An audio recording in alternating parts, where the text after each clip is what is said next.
Game of the World 3, Chapter 4 The Orc Hunting Squad. Deep within the forest of elves, a hunting squad consisting of orc mercenaries was carefully making their way through the lush vegetation. "Hurry up, you useless lot. If we let the target escape, then we won't get any share this month." The orc captain named Rock cursed fiercely while holding a wolf-toothed club made of beast bones.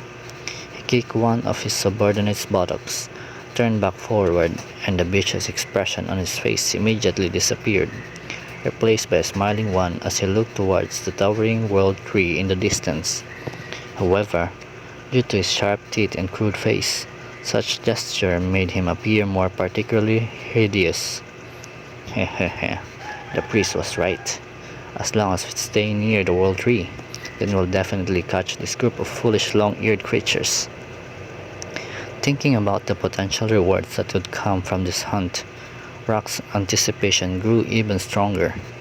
Ever since the War of the Gods 1,000 years ago, where the nature goddess, mother of the elves, fell and the world tree withered and decayed, the elven race had lost the protection of their patron god, causing their overall strength to drastically plummet. As the most beautiful, elegant, and long-lived race on Cygus, the elves had become a hot commodity for slave traders for 1,000 years. Even a young female elf could sell for a fortune in the human kingdoms. Even adult male elves were in high demand in the high-end slave markets, and the orcish tribes living on the edge of the elven forest had become rich and prosperous just by capturing and selling these elves to the humans. Rock was no exception. He had already captured over 10 elves, and even among the orc captains, he was considered wealthy in the entire tribe. "After finishing this job, I'll finally propose to Bilo, and then buy a property in the Chaos City, completely bidding farewell to this savage mercenary life," Rock thought happily in his mind. "Boss, I found the targets. There are 2 of them in total. One of them is female, an absolute top-grade specimen." Suddenly, the excited voice of a scout came from the front. Rock's spirit was immediately lifted, and he immediately drew his wolf-toothed club. "You fools, draw your weapons. Let's round them quickly. Be careful not to expose ourselves, and anyone who causes trouble will get his walls smashed to bits." Alice and her older companion left the natural temple in silence. The elven girl turned back to look at the withered giant tree, with her eyes getting teary once again. This was their last time coming to worship. Every time she hoped to awaken their mother goddess, but every time she was always disappointed. Now, even as the last holy woman of their religion, she had to admit that the elven goddess has probably truly fallen. With the Divine Mother's fall, the royal elven family had become extinct, while the elf kingdom had long since shattered, with the various tribes scattered and fled. The once brilliant silver civilization becoming a mere thing of the past. Under the threat of the hunting slavers, all surviving members of the elves could only hide to evade pursuit. The future of the elves no longer held any hope. Thinking of those bastards who saw the tribe as mere commodities, ruthlessly hunting and abusing them, Alice almost ground her teeth to pieces. However, she also felt deeply powerless. Without the protection of their patron deity, the elves lost their once powerful strength long ago. "I wonder how many of our people will be left in 100 years," the blonde girl whispered in defeat. The old priest Samuel remained silent. 100 years. Will there really be 100 years for us in the future? The elven race doesn't even have a unified community anymore.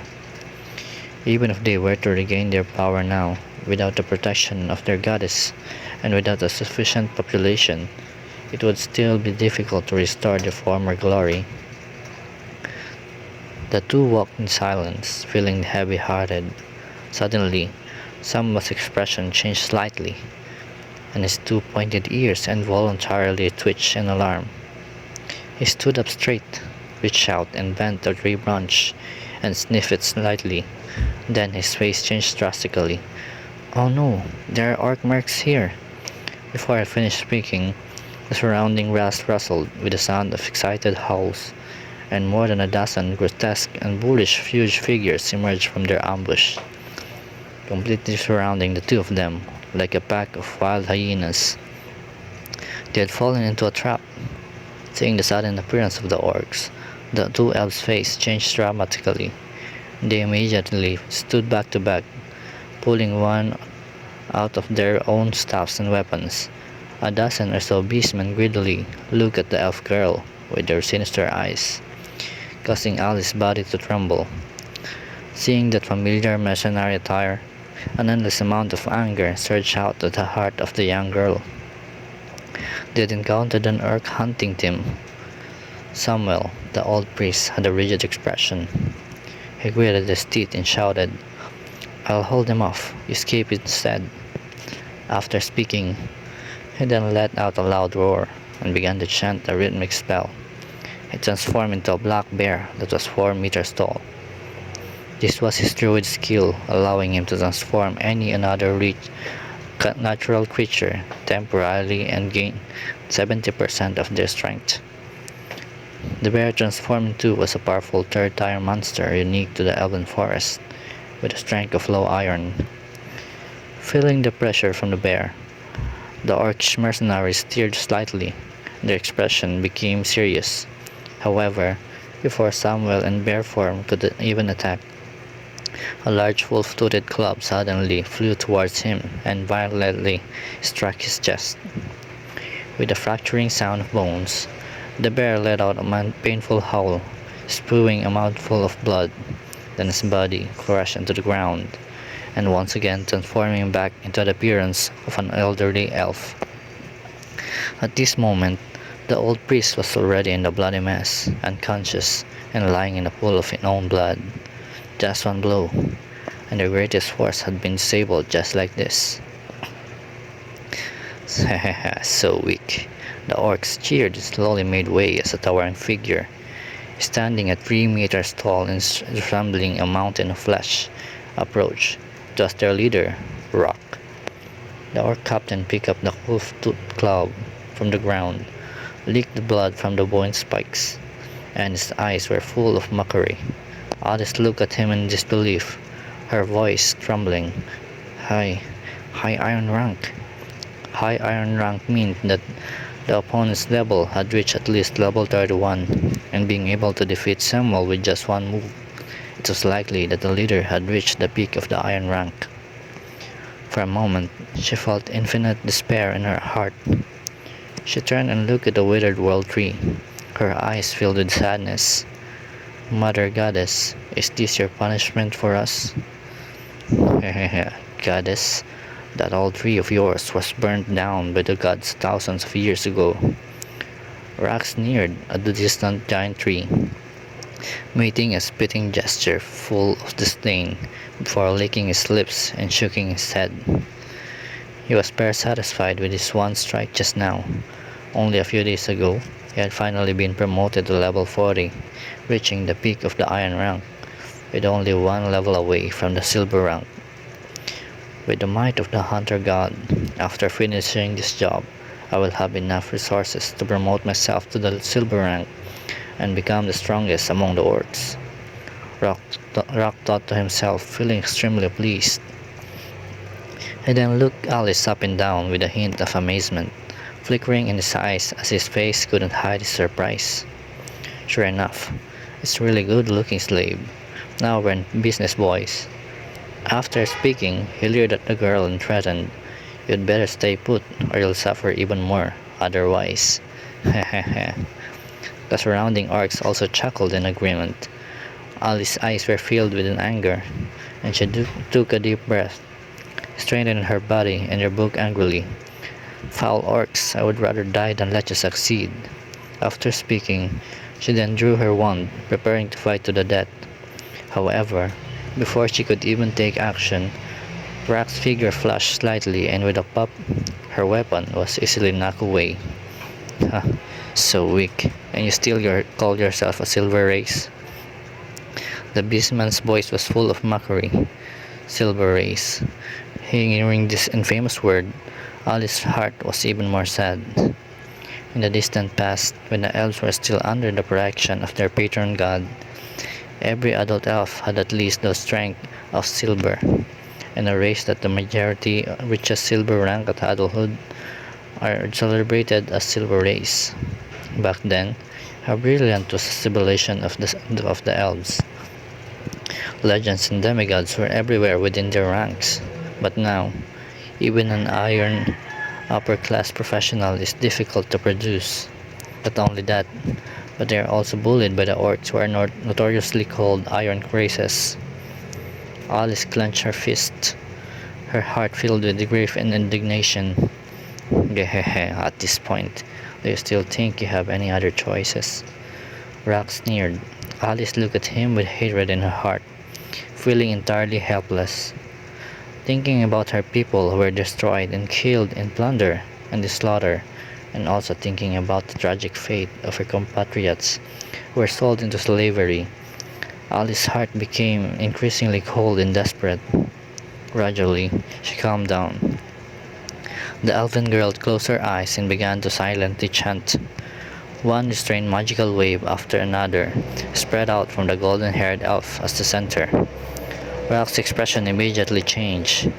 Oh no, she's going to self-destruct her magical core and seeking death. Stop her quickly, idiots.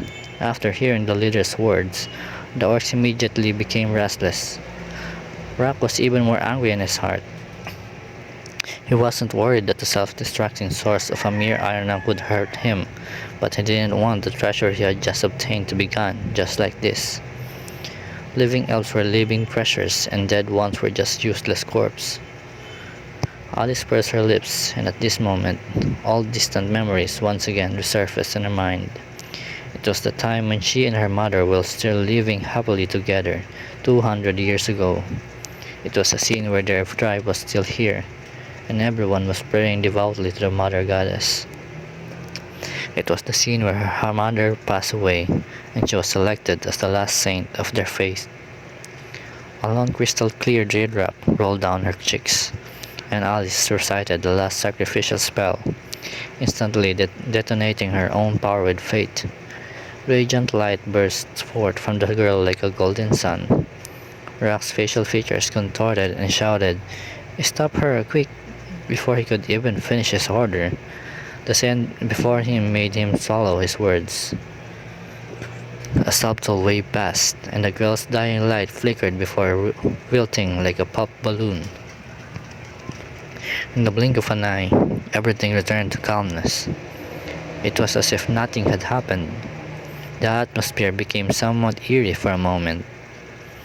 Rock looked at the bewildered elf girl strangely, and swallowed the heart that had almost jumped into his throat.